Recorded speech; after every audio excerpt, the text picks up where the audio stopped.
Let's rise for the pledge. I pledge allegiance To the flag of the United States of America and to the republic for which it stands, one nation, under God, indivisible, with liberty and justice for all.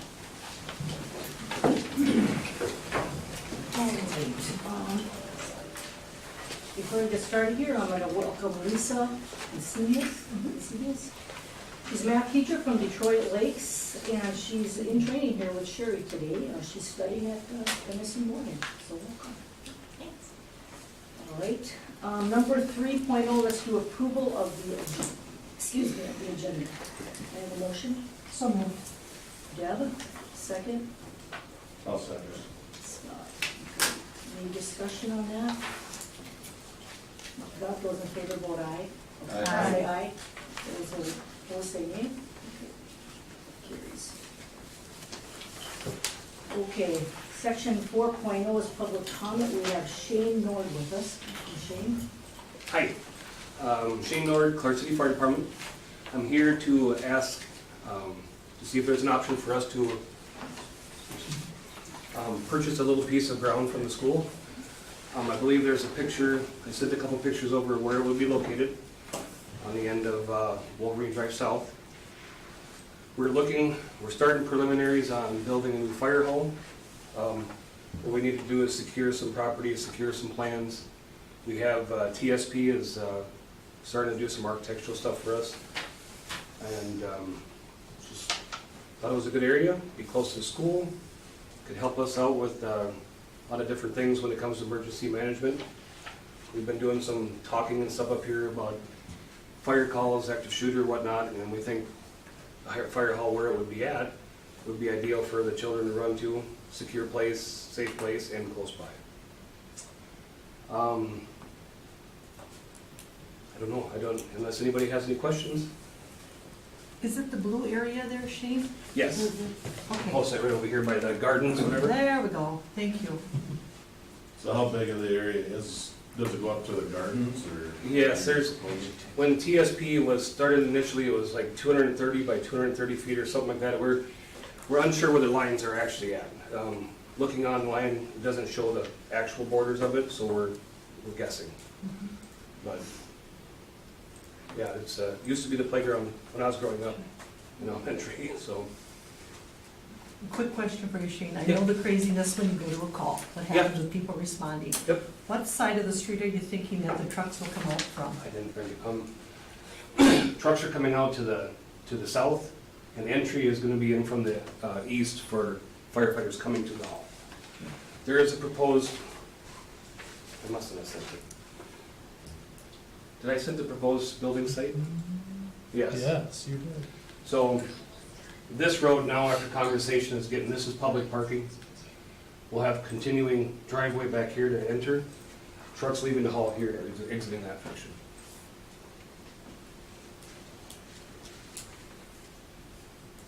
Do you know how many acres that is off the top of your head? I do not. Okay. It's a proposed about 14,600 square feet of building. Community center, there's conference rooms, training rooms, some lockers, extra bathrooms. And part of it's gonna be a storm shelter. We didn't figure on the whole thing being storm shelter because it adds another 25 to 30% to the cost of it. But we do have some area I don't know how many population we could put in there. I So guess, that'll house the ambulance also, or just the fire? As of right now, it's just fire department, and we're in the talks with the sheriff's office of putting an office in there instead of city hall. It was just an offer for him at this point. To do the ambulance garage was another $500,000 proposed to add on for office space and whatnot for them, and that would be more towards this driveway right here would add on to that edge of it if we were to add them. I guess my only thought would be, I know how crazy it is when people get jacked up with their adrenaline cocktails. And if we've got little elementary kids walking to the residential area or whatnot, those big trucks come out, the guys are juiced and they're in tunnel vision Mhm. and whatnot. That would be my only safety concern with being there, because we've got kids walking down there, but is there a way to, I was just gonna say, I had that same concern, and then I thought too that at least Division Street there is already a high-traffic area for Yeah. firemen and ambulance people to respond to calls, just because where our current hall is located. And after seeing where the parking would be at for the individual vehicles, I felt better about it, so.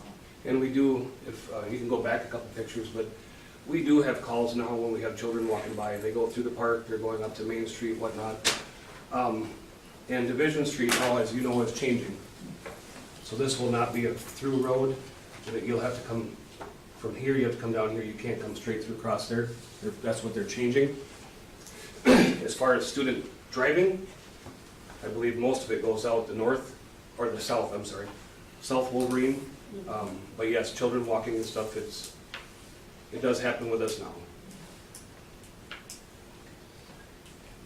Have you considered any other pieces of property in town? We've looked at the industrial park out there. Where it's located is tougher to get to. This being more centrally located in town. Other properties that are around are either buying up housing, nothing that's vacant already. We liked, as a department, we like the location just to the school. It's close to where we're at right now. Water tower's right there for filling. We're in and out of there when it comes time for a call too, so. And when we've done some, adding to this, you can go back to the other picture of the building. We've been in some early discussions of active shooter, whatnot, and we talked about bus staging. Well, one of the options we have here is that when we are shutting down the roads, bus staging is here if we have to send them up to remove children.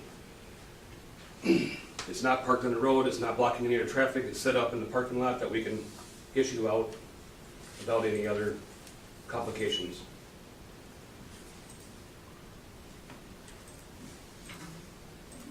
Any other comments at all? And Well, go ahead. What's your timeline on this, Shane?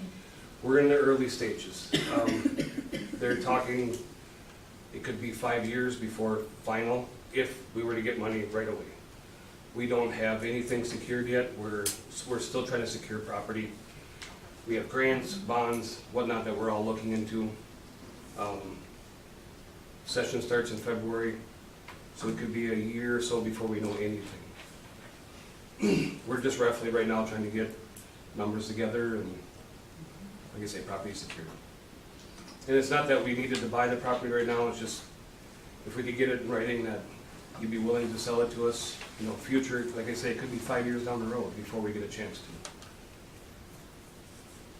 My concern would be that we need to see what we're gonna do with that lake field out there for track and those kinds of things, and make sure we just don't leave that land for Yep. some other future parking or development for ourselves, because we would have no options, so. Right.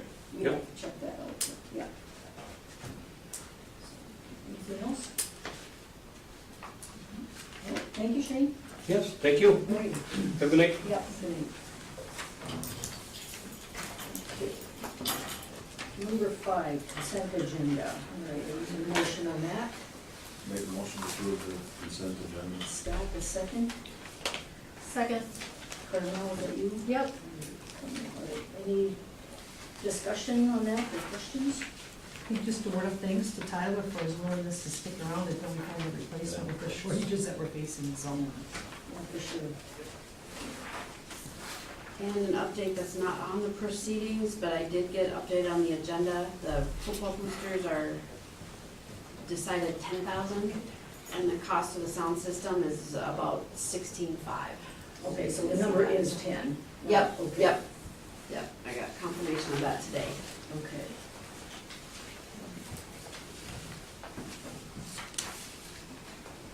Any other questions or comments? Okay, if not, we'll take a vote to listen. Favor say aye. Aye. Those opposed, nay. Motion carries. Okay, now on to 6.0 communication reports. We'll have Shelby and Jen from Elwes give us a spiel on the need to issue these general obligation building bonds. Yeah, Yep. good evening, it's in your packet. Does anyone just, yeah, does anyone need a copy? Thank you. So, in 2019, you might recall that the district voters passed a referendum. And it's fun to see, you know, we've been here a couple times, it's fun to see all the work that's going on and see out the window and all the good stuff that's happening. At the time that the district issued bonds, you issued under your full authority, and so now you have $725,000 of remaining authority. You did receive a premium at the time of the original issue, so the project's costs were where they were supposed to be. But since that time, there was a change in the law, and you can access this remaining authority that the voters authorized. And so we're just going to walk through, Jen's going to walk through the issuance process and point out a couple of little differences between how we generally issue and how we'll issue this one because of the partnership that you have with your local banks. So I'll leave it to her. So in the past, you've sold your bonds competitively, but due to the size of this bond issuance and the length of the term, it made more sense to negotiate rather than going out competitively. So the district worked with us and, or you all have worked with us, and we pointed out a bank, a local bank, Citizens Alliance Bank, to work with, and they gave a very competitive rate. So in this report on page 2, you can kind of see where we talk about that, the method of the sale and the placement. And then as you move through, we'll get into the attachments here too that just kind of explain further of why working with your local bank is very beneficial to the district. And as you can see in the sources and uses on page 6, the cost of issuance is another big reason of why negotiating versus going out competitively was beneficial for the district. And again, that's mainly due to the size and the term of the bonds. But you do have a lower cost of issuance in this case because you don't have to you don't get rated. And so that really brings down, and we don't have all the work, we don't have the big official statement, we won't have to go through that process, so that really brings the cost of issuance down as well. As you move on to the principal and interest schedule that's on page 8, you can see those existing commitments that the district has, and then you can look at the proposed new school building bonds that will come in with that remaining authority, and then the combined totals.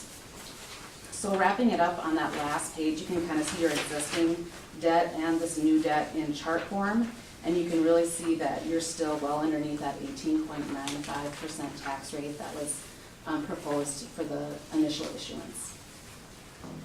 Does anybody have any questions? Or did you have anything else?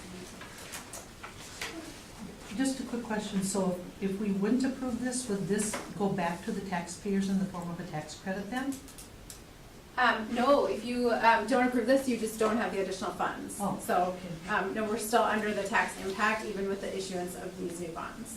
So, and that's, you know, sort of what we're illustrating on the, you know, on this last page, that if it kind of puts you in a position, or if we shorten the term a little to push the cost up above where the voters were, indicating that they were comfortable going to, then it might not be a viable option for you to consider this. But because you're still staying under that tax impact, it might make sense to, you know, access this remaining authority.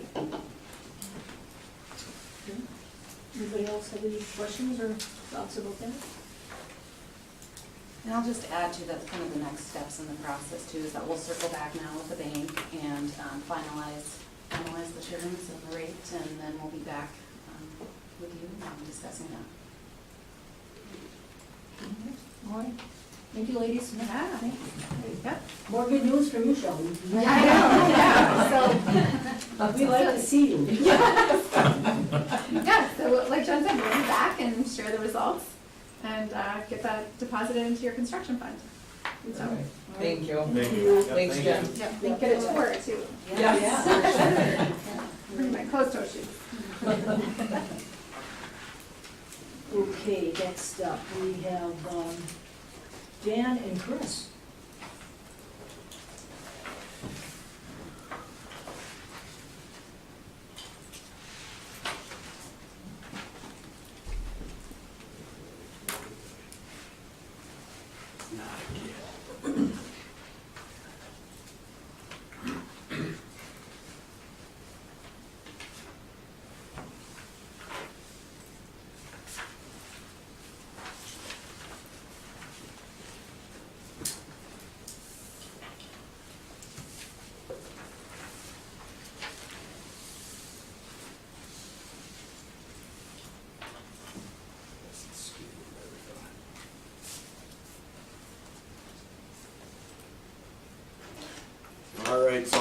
quick update, and hopefully you can join us on the tour at the end. Here's kind of a picture of where we're at now. A lot of the sidewalks and the plaza got poured last week, and so we'll go to just a quick budget kind of cap on where we're at. Budget-wise, we're at about 83% completed, so we're at about just shy of 35 million, and there's about 7.7 to go. And as you can as you walk the site, you'll see some of the big things coming up, are rather large milestones. Fitness equipment actually comes in tomorrow, so that'll be exciting. That space is just kind of been waiting, and I know everyone's been chomping at the bit for that one.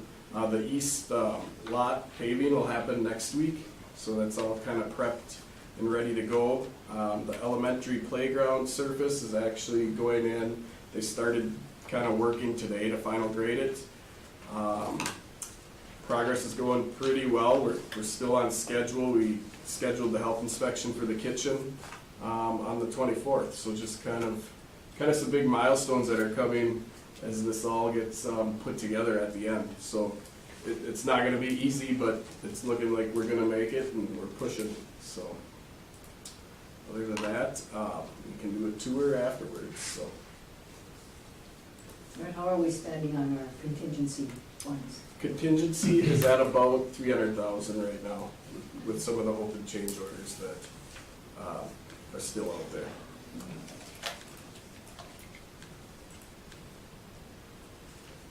And you're feeling confident that we're on track yet? We haven't had anything major say, wait, it's on back order or whatever?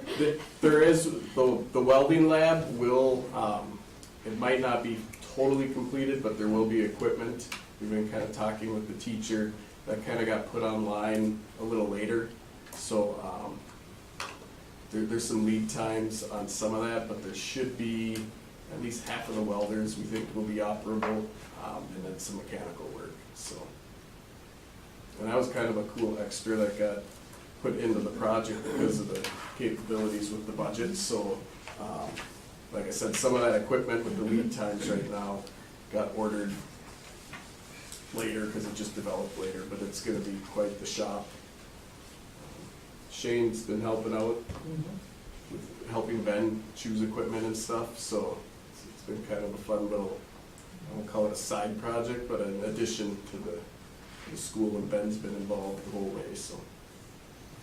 And reminder, the feeder's the relief valve, so we're not, I've feeder's had- not gonna be done on the first day Yeah. of school. Right, yep, I've had a few people ask me around town and I have to say, yeah, That'll allow us everything to is on focus track. on all the other Yeah. spaces, so.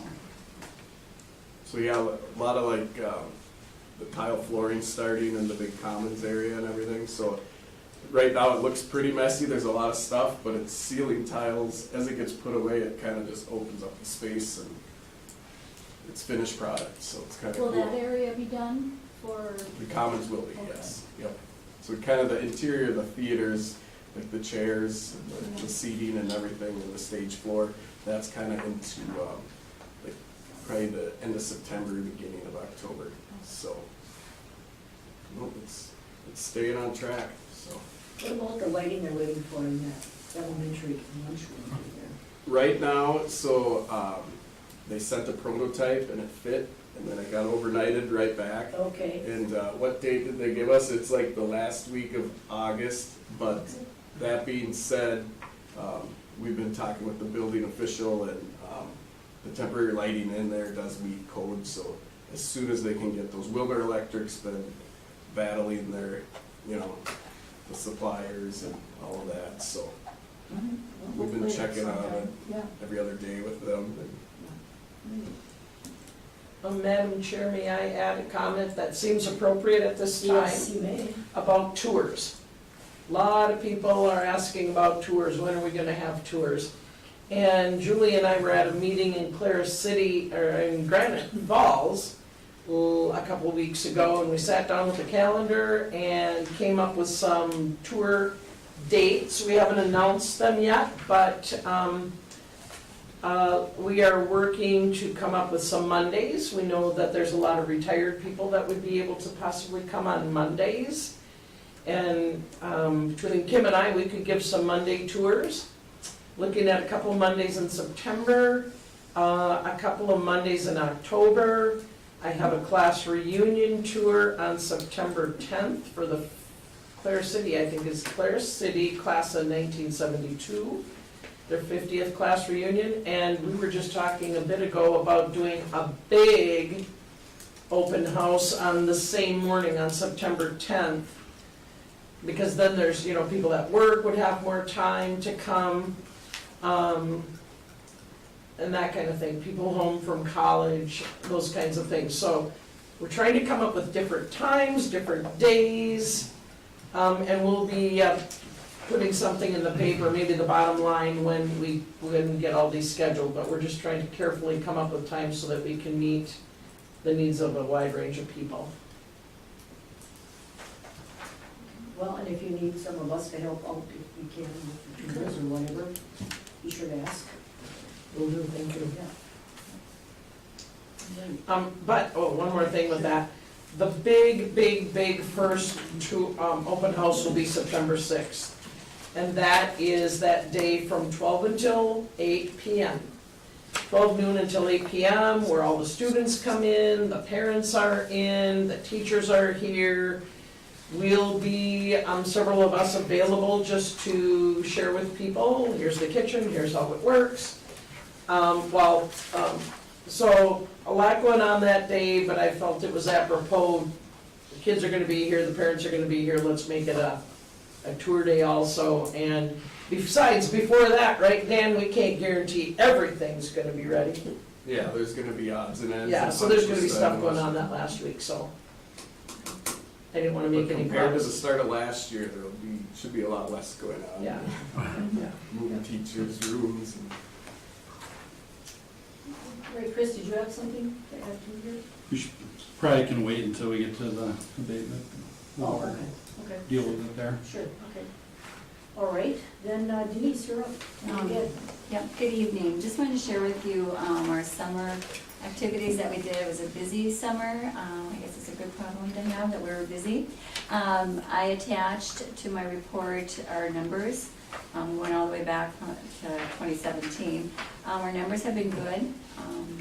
And I did want to just point out the staff that we have. I don't know if I've ever shared that with you, but I listed that also. We have quite a few student helpers, but we also have some adult help, like Sandra Strummer is the director and others. So we really try to be, we're aware of the budget, and of course payroll is a big part of the budget. So we had 16 regular staff, and then we try to pull in staff on game days because there's a lot of kids to keep track of.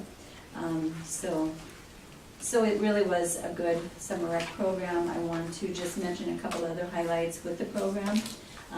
It's one of the biggest in the league. We have 3 out of the 7 teams. We've kind of kept that model of when it was Maynard, Clare City, Raymond. So we've kept our slots within the league for games and everything. So when other towns have summer rec, it's really just one team that they're worried about. So I just really have to give Cassandra credits, a lot of juggling, buses going in all directions, and it's just pretty crazy.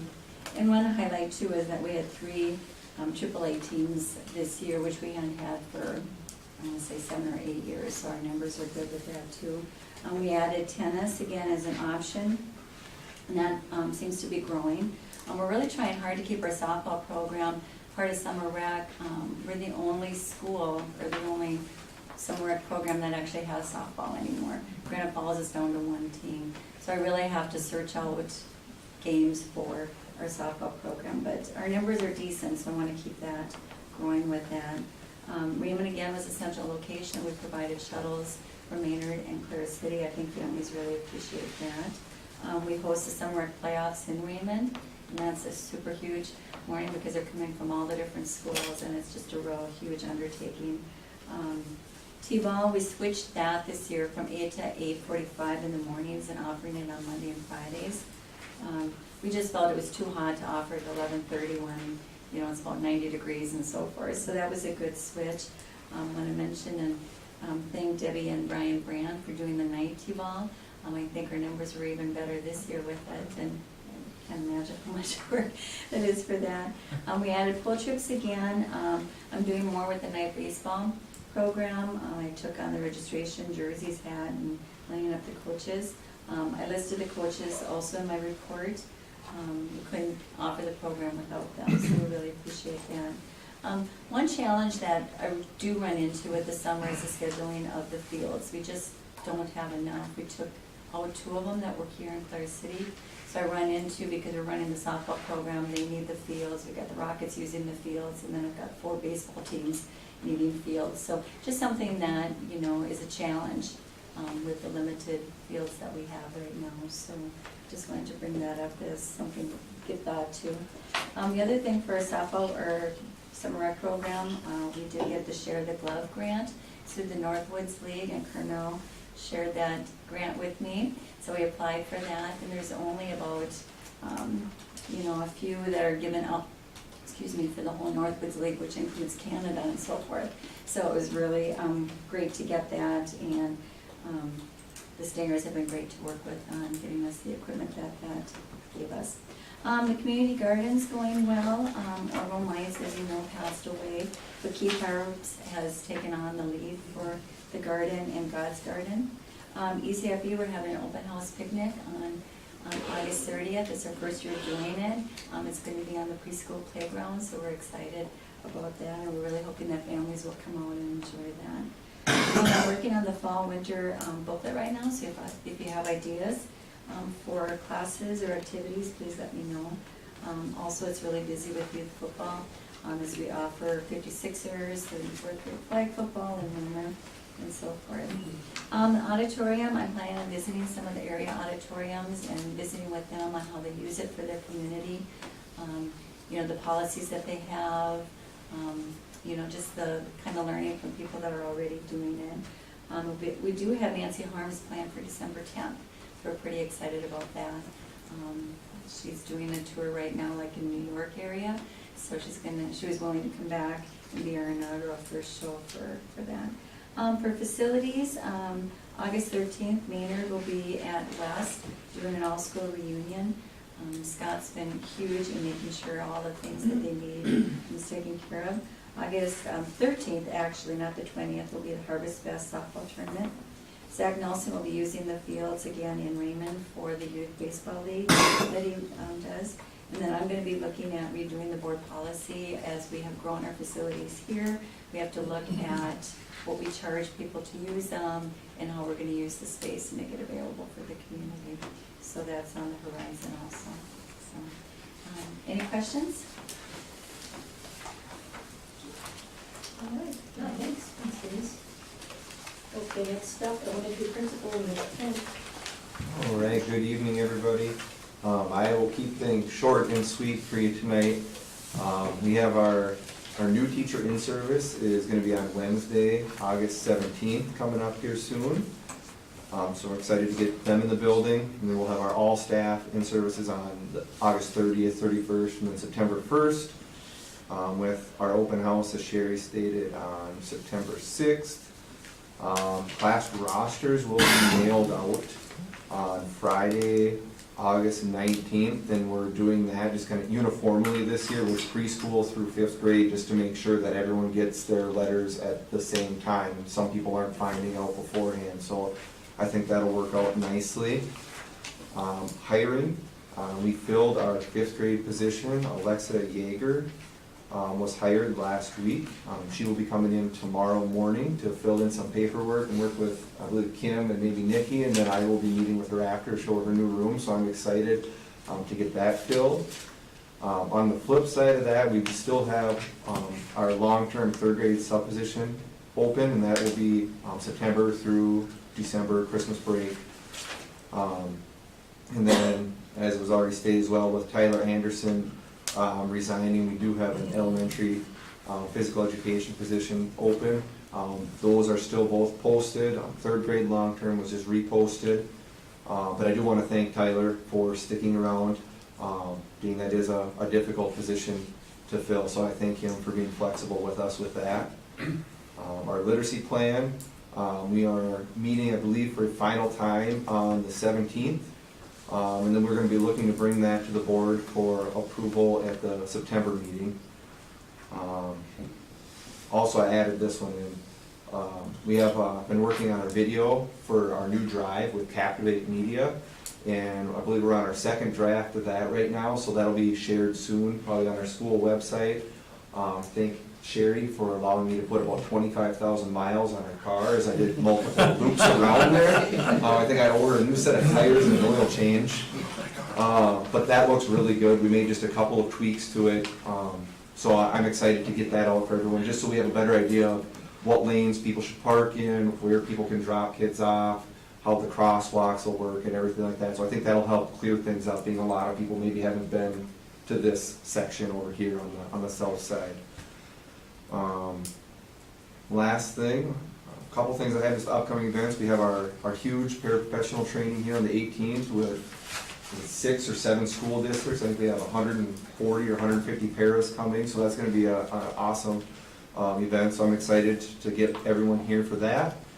And then the last thing I do have is I just want to thank the custodians for everything they've been doing. Over the course of the summer, I've been coming in more regularly now the last couple of weeks, and they're just constantly flying around everywhere working on moving things from each building that's come in and just getting rooms ready, getting hallways ready. So thank you to them, and then I also want to thank the rest of the staff for their patience as they're starting to get itching into wanting to get into their new rooms and everything like that. So I thank them for being understanding with that as well. Any questions? Thank you. Okay, next up, we have high school principal Judd. I'd like to start off by thanking Mr. Kent for giving half of my board report for me. I rolled my eyes at him. Okay, anyway, all good. So really nuts and bolts for mine. Again, we're in the training season. Mr. Kent covered all the good stuff that comes along with that and getting everybody back in the buildings and ready to rock and roll. As part of that, and getting the students back in here is when we need to update the handbook. So I did make a couple of adjustments to modernize some of the elements, doing things like adding earbuds into the language for headphones and that kind of thing. And then part of that would be updating the dress code also.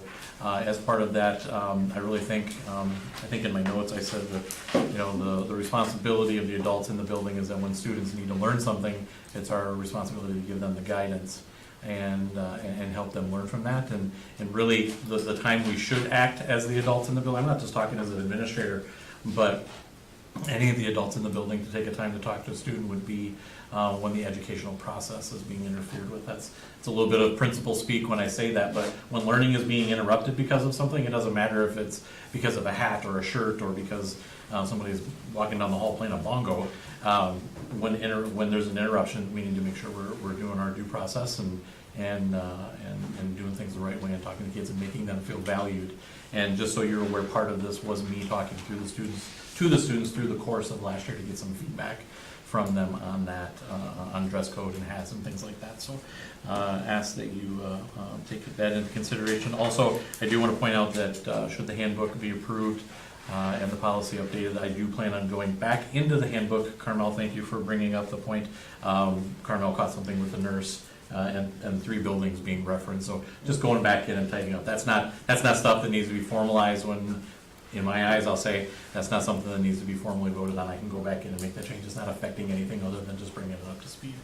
And then lastly, I would like to echo what Mr. Kent said about the custodians really busting their butts, and it's been really fantastic. And I know they've got a lot more work to go, but they've really been working hard. And then lastly, I just want to point out that the casework in the refreshed classrooms really is looking good. Bringing those, getting rid of some of the old wood that was obvious, and really making them feel really clean and new in ship shape. So that's what I've got for you. Can I just share a couple thoughts, because I do have to leave Yeah. in 10 minutes, Yeah, and probably absolutely. won't get down to the dress code policy, but just a couple thoughts that I had in regards to that. Isn't this one of those policies that you love to hate, right? Right on. Because you can't get it all Yep. out there. Couple things that I just wanted to share was that when you talk about headgear, all that other stuff Mhm. prohibited, and then it was deleted about chemotherapy, medical situations, and religious practices. To me, that religious practices was in a little bit of conflict with what it says in our student handbook about not discriminating against people. So Mhm. if we had somebody that's Jewish or Muslim, they couldn't wear it then, according to this policy. And the other thing is that I guess if I were undergoing chemotherapy as a child and I had chemo hair going on, Mhm. I'd probably want to put something on my Mhm. head and whatnot. So just some thoughts about, I know that you had crossed that off, but I would just maybe like to suggest that we could keep that in there. Absolutely. My philosophy behind crossing it off is that it's actually giving it's allowing it. It's an implied permission instead of saying that, yes, it absolutely can happen. Because I have the ultimate right in the end to say whether or not a student can be wearing a certain kind of headgear. And so if you feel like it would clarify it by being more obvious. I think it might, because I did not see that clarification in there, and then that teachers can implement additional rules at their discretion. It seems to me like, then we've got multiple policies out there, and if we have multiple policies, we don't have any policy. Okay. And so if there'd be, if they have to put it in writing, and Yep. then maybe it's attached to this based upon, maybe it's based upon safety issues Okay. or whatever, at least then the students, the parents would know what's expected. It's Absolutely. consistent. Yeah, yeah, Yep. yeah. I would be more than happy to have that back in. And then when I read the deep V-cut shirts, what about deep V-neck or round neck, I'm just kidding, round neck shirt, tank tops, Yep. tube tops. You Yep. know, You- there's so, you- you can't you- name it all, but I'm sure you've seen it. Yep, I like to refer to that as scenarioing things to death. Yeah. You can come up with any different reason under the sun to be able to say, no, no, no, no, no, no. And really, to me, this is about, modernizing it and bringing it up to say that, in the end, I'm the one that has the ability to go, okay, you're, like, the hat thing is an example. Yeah, If somebody's wearing a 6-foot sombrero in class, clearly that's interrupting the educational process for their classmates. Yep. Whether or not somebody's got a ball cap on, that, you know, because they're wearing their McCray ball cap, that's a Yeah. totally different issue. And so that to me, that's the part that I go into. I go, what's happening in the classroom, and what is whatever the item in question, what is that impacting? And if it's impacting education, then that's an easy way for me to go, gotta go. so you do it for the whole district then? 'Cause you I said it's my believe decision. this is under, what do you do for the whole district? Well, do you mean like elementary? That's what I'm asking. Well, That, when you said that it's my decision, and so I just thought, is that something, because, like, who has the final say? Because it refers to I would within the community high school. standards. I would within the high school Okay. and the middle school. Yeah, and I will say, so elementary, obviously, I don't wanna say it's completely different because, you know, with some of our older elementary students there, you know, we tend to push the limits every now and then too, but Mhm. that's one issue that I'm thankful that I don't have to deal with on more of a daily basis. It's more of a every so often type thing, but it's the same type of policy for elementary. I mean, it would be, kind of the final discretion would be up to the building principal. Okay, okay. And then, I'm not sure, what are our community standards? I know this came from MSBA, but what Yeah, are our that's, community standards? that's really the driving factor behind this, because Mhm. community standards, and Who defines who them, who with, sets who within the them? community is setting those standards, and really, as Superintendent Berderius and I were talking about different things last year, you know, thinking about shirt styles, you know, really, in the end, it's pushed really hard by different forms of media, and when you go into a store and you see that there's certain styles that are readily available to everybody under the sun that wants to go in and purchase that kind of clothing, that maybe Is that a isn't something community that, standard? right, exactly. I remember Yeah. the leggings for girls when Yep. that was Yep. normal, wearing them to school, Yep. and now, Yep. there's a I lot don't of like leggings, them, yes. Yep. some of the bits where they Yeah, go. we discussed like Litchfield, Yeah. Litchfield fought the yoga pant issue for a whole school year, and then thinking, you look at how things are going now with Yeah. leggings and yoga pants, I mean, things change, and Yeah. really it's about providing the flexibility, and in the end, it all goes back to, is it interfering with what's happening in the classroom? It's really that, they're there for the classroom and they're there to learn. And you know probably better than me that people are gonna push the limits. and whatnot. That's why if we could, however we word the policy, it's why it's not gonna be perfect, so that you've at least got the support that you need to say, no, this isn't cutting it, so. Absolutely, thank you. Well, I think, Jed, too, when you're talking about headgear in there, you made the comment that it just can't cover the face. Yep. So if your face is visible, that's kind of saying, okay, it can be a cap, or it can be a religious headpiece, but it can't cover the face. So I think that describes it, I mean, it gives a reason for it, in the same way that with disrupting the classroom. So then you don't have to list every single act, so you possibility. Absolutely, and there's different standards that go within that, even within athletes. You know, like Tate coming in and putting his hat down on his table, that was something I was taught. You know, some people, you take the cap off as soon as you walk into the building. You definitely don't wear one on Sunday. Some families, it's okay to wear one on Sunday. There's so many different variables that go into this that, for me, it's always easy to default back to that educational process. I want students to be able to learn, and I want them to be able to feel comfortable being who they are. And at the same time, I don't want to limit that, because if part of your identity comes through with your clothing, I'm not going to shame somebody because of that. So if you have a teacher that would choose to have no hats in the classroom, is that their discretion to say, it's fine if you put it on when you leave, or What whatever? the teachers will hear from me is that, what was the standard that you were raised with? If you say, you know what, I don't want hats in my classroom, I always told my students when I was teaching that my classroom was like my second home. And I said, you know what, if you say, I would like you to not wear your hat when you're in your classroom, go ahead and put it on your desk. That's a perfectly acceptable way to go about doing that, because we still have to be respectful of the other individuals and the wishes that they have within their home. And I can see, like, on test day, if teachers say, no hats, Yep. you need to be able to see, Yeah. you know. Throwing different things, so- answers under the brim of the cap. Yeah. Yeah. So just so that they Yep. have that option to say, no hats today, or Yep. whatever. So. What about students that choose to wear masks because of COVID? That does cover the face. That was the other thing I was thinking of. To me, that's Again, just the way it reads, it's things that, I'm just saying, people can nitpick it to death. yeah. I'm going more along the lines of like Halloween masks, luchador headgear, you know, Mexican wrestling headgear, just goofy things that would typically be more along the lines of, I would say, more Halloween-esque. That's meant to cover the face versus wearing something that would be a personal Or opinion. religious, or- Yeah, a personal opinion, medical reason, or religious reason, absolutely. So I will definitely add back in the exceptions piece. Just suggestions. Yeah, no, I appreciate that, thank you. All right, is that what you got for your report? Yes. Okay, any other questions? All right, thank you, Judge. Sherry Daly, Superintendent. My report is in the packet, and some of the things I've already talked about out of order. But a whole lot of my work that's been done lately is coming up in the abatements. And so I think I'll go through what I know about those issues when I get to them. And we got good news today from Mayor Richard Grotus. And so that'll be coming up too. So I think what Chris has got to talk about, and thank you for coming this evening, Candace. I appreciate you being here.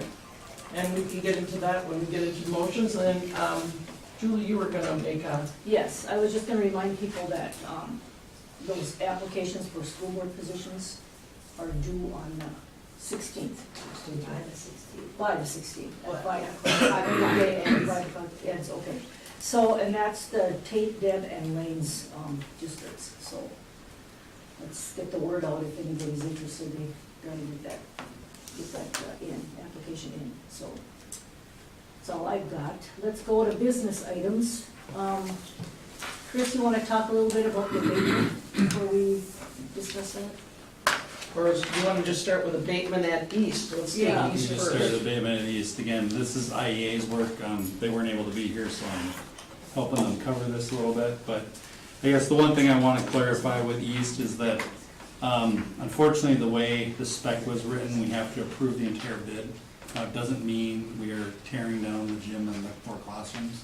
I want to make that immensely clear. It's just, that can be subtracted once we get to that point with the city, so. And they won't be there on day one anyway. With demolition, we gotta get through abatement, before demolition activities would actually start, so.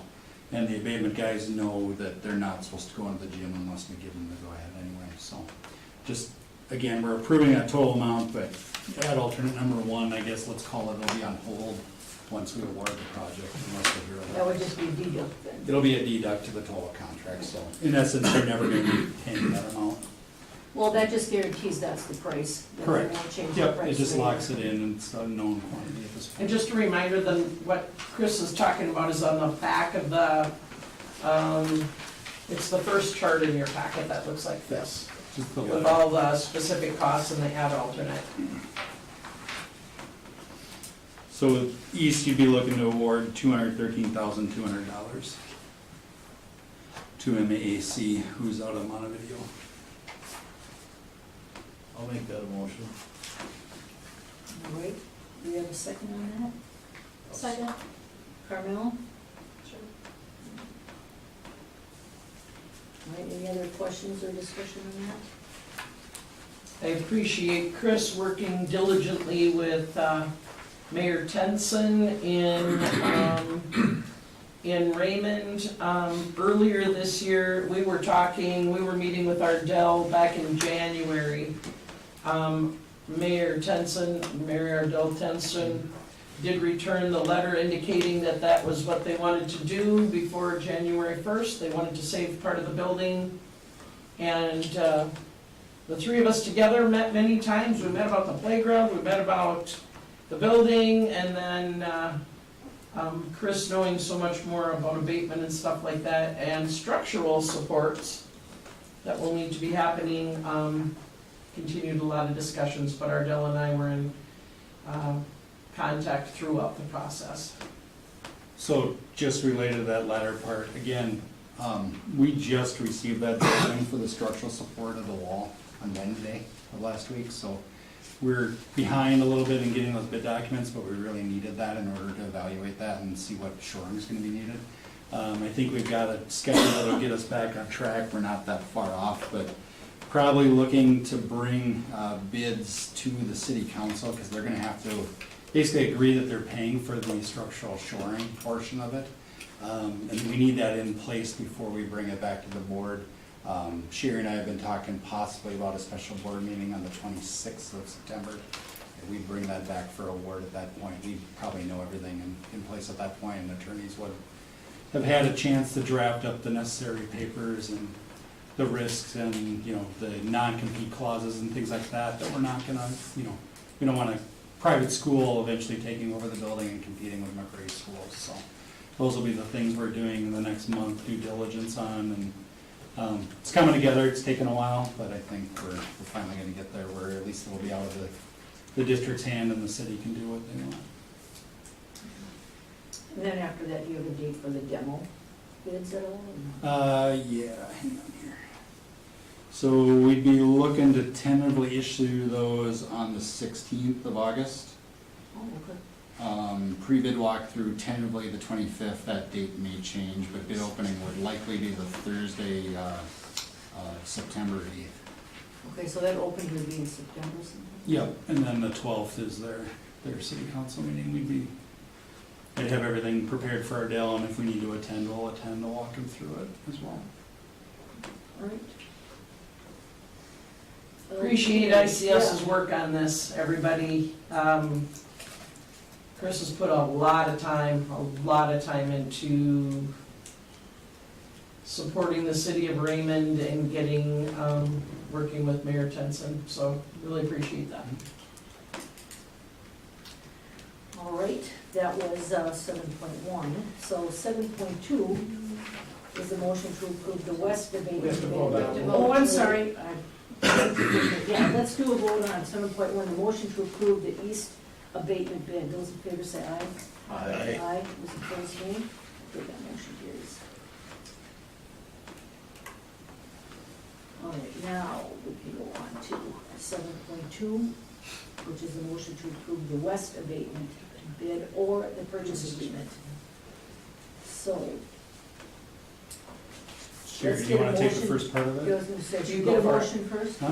Let's hear You from wanna Chris hear from first, Chris yeah. first? Okay. Oh, you've got the letter, so I guess if Okay. you wanna talk to that, I can speak Each to of what you the should have a recommendation is. letter at your place from Mayor Grotus and Maynard. Do you all see that?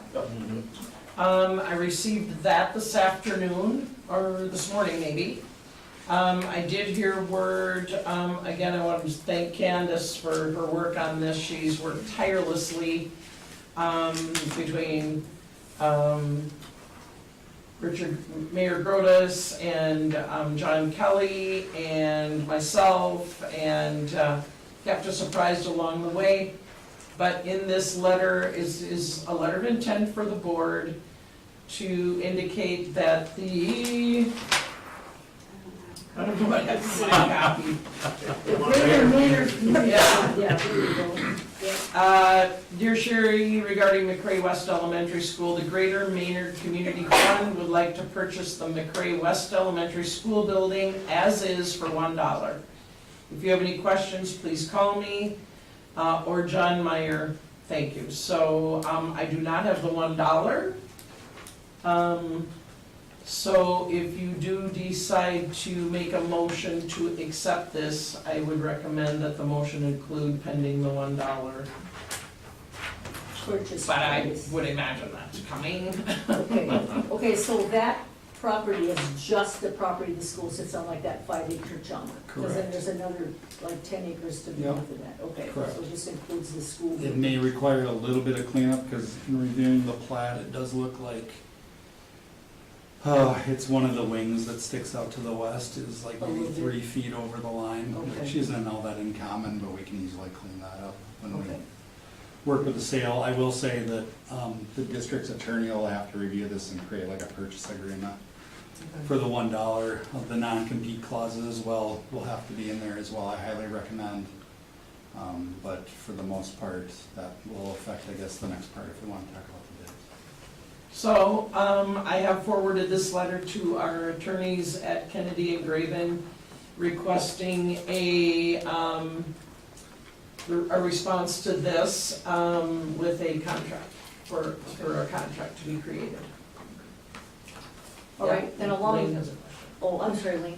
And you kinda answered it, but, so will the school auction off or sell off the football field, the bus garage and the north property at a later date then, or? As soon as we get this all figured out was our goal, because this Okay. is, Cause even this, do they wanna put in there what they're actually purchasing? I mean, would they wanna put in here? Or maybe it's just a bill, and you know, Tate, have you talked to them what their thoughts are?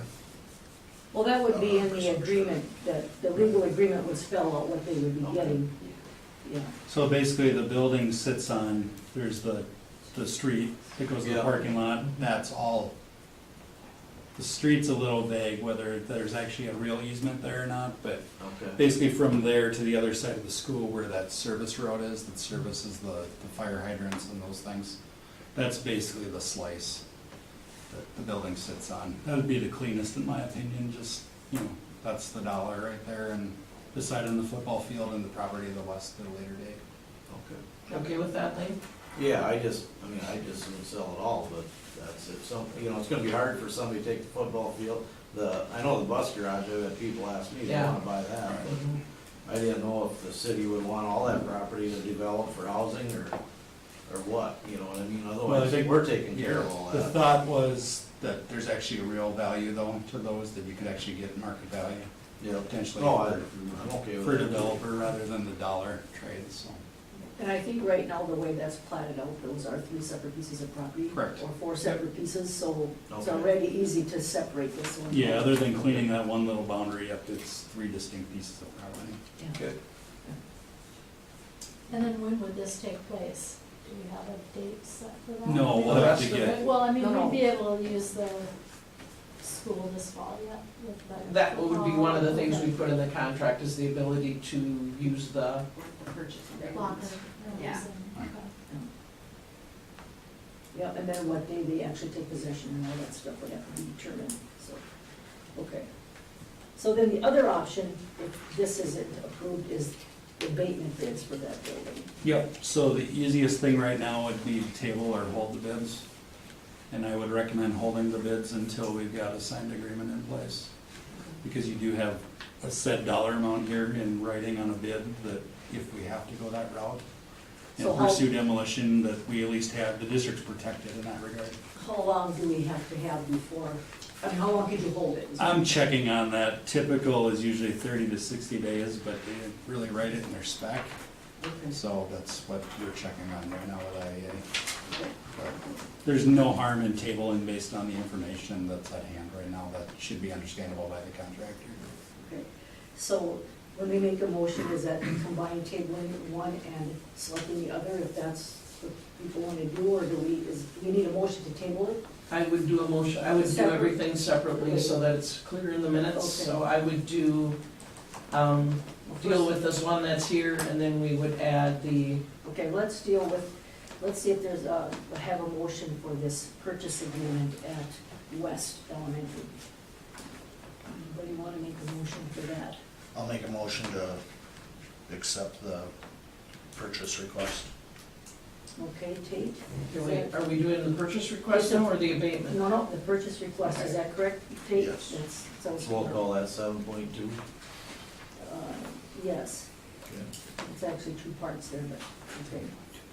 7.2, Tate's made a motion to accept the offer to take the building for $1 in Maynard there. Is there a second? Second. And that, Carnell, you said that? Yep. Okay, so any discussion on that? Do we have to include pending we receive the $1 to the motion? Or Yes. You don't have to, but, Pending receipt of the dollar in legal. yeah. Okay, is that all right with you, Tate? Yeah. Okay, pending receiving the $1 for the purchase price there. And pending legal documents drafted and executed. Okay, That'll protect you all the way Okay. through. and the adequate legal documents are provided. So somebody writing that down. I see someone's writing it down. You have to read it back in when you're done there. Pretend it's smoking. All right, motion by Tate to accept the purchase request of $1, second by Time. Accepted pending receiving the $1 and the legal documents are provided. You're fine with it? Yeah. So, Receiving the $1 and that the Purchase legal price. documents are Executed. executed. Executed. Okay, to accept the purchase request of $1, second by Time, pending receiving the $1 and the legal documents are executed. Sounds good. Okay? Okay, any other questions or thoughts about that wording? All right, let's take a vote on it. Those in favor say aye. Aye. Aye, those opposed nay. Okay, so that motion carries. So then we'll need a motion to, what's the word I'm thinking of? To set the- Table, here we go, table the west abatement bids at this time. I'll make that motion. I'll second Okay, so we have Scott and Lane. All right. Any other questions on how that's going to Is work? table the correct word, or you said hold? Hold, probably correct. Okay. Okay. By holding them, we're not at risk of them pulling their bids, or can they pull their bids? if They should not be able to pull their bids. I Okay. mean, that's why there's a bid bond, Okay. frankly, that's protects you from that, so. Okay. There's a retaliatory response if you really want to pursue it, to get their bid bond, which is 5% of the bid. Oh, okay. It's a pretty good chunk of change. Yeah. Yep. Yeah. Do we need to say a hold or hold until? Yeah. Hold until, or is Hold it hold? until, The documents are executed, I guess? yeah, huh? the sale for $1 is executed.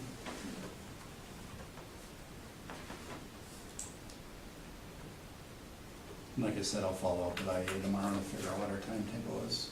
Should there be a sunset on it though, because what if we never get the $1? I'm just saying. Right, I would say we should get it wrapped up within the month, it. You got 45 days or 30 days or whatever. 30 days, I'd say. Because we'll be back here at the board meeting. Yeah. 30 Yeah. days roughly. Until the sale for $1 is executed, or 30 days. And I guess we'll revisit it at 30 days. Okay. I'd So- rather that change. 30 days is fair on the contractor. on September 12th. That's more than 30 days. More than 30 days, but if, usually, I mean, again, I'll know more tomorrow. Okay. Or we could just put the date by the next On board meeting. September 12th. Yeah. Start with September 12th if we need to, for whatever reason, call a special. We Okay. have to entertain that, but I don't Until the think that's sale gonna for be an issue. $1 executed. Okay, so motion by Ryder, second by Schwitters to hold the west abatement bids until the sale for $1 is executed or is revisited by September 12th. Revisited by the board. Okay.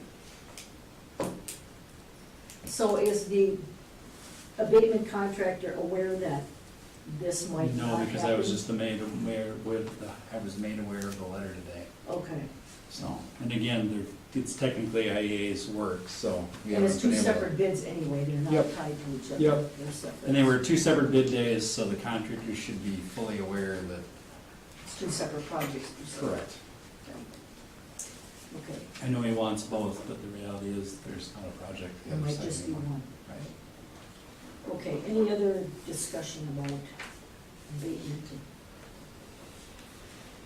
Okay, so now we'll need to vote on holding or tabling these abatement bids for West based on the, or contingent on the, getting the sale, or the dollar for the sale and also the 30 days timeframe.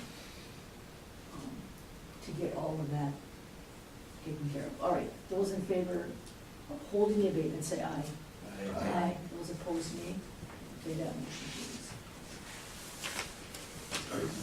I need more paper.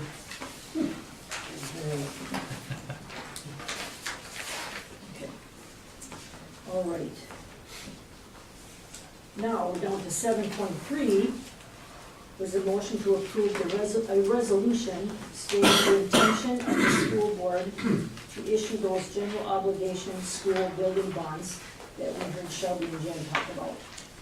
So, could I get a motion for that?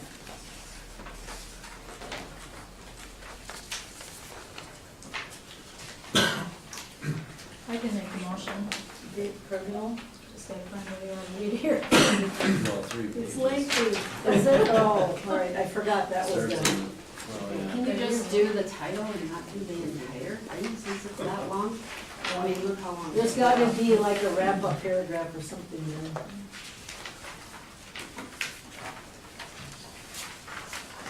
The very first paragraph covers it all. I'll second it as long as you have to read the whole thing.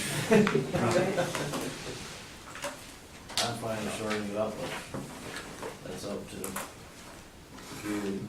Well, I'm fine with it, I mean, Yeah, if just somebody, read this bold stuff. yeah, Yeah, that's that what we're talking summarizes about. it, Yeah, it's yeah. a summary, Which part are you talking Just about? the whole- Oh, the This, front. yeah. Yeah. Okay. because, I mean, it'll be in the minutes and we have the documentation to provide. And I'll what put was this, asked I'll for. put this whole thing in the minutes when I do the Yes. final minutes. There you go, okay. All right, and we've all got it, and what we do. Okay, so go ahead, Carmel.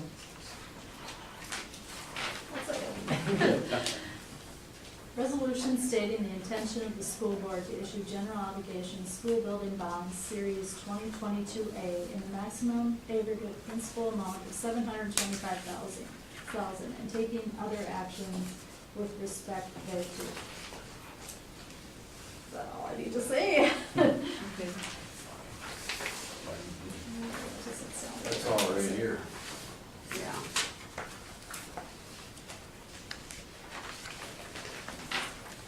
Sherry, you okay with that? Yes. As long as it's all put in the minutes, when we have a look at it, I think we're okay. This will have to be individual roll call vote, so we'll start with you, Kate. Yes. Yes? Yes. Yes, Lee? Yes. Scott? Yes. And myself is yes, so that resolution is passed and adopted.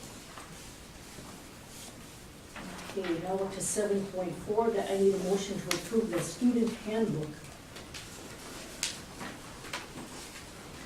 I'll make a motion.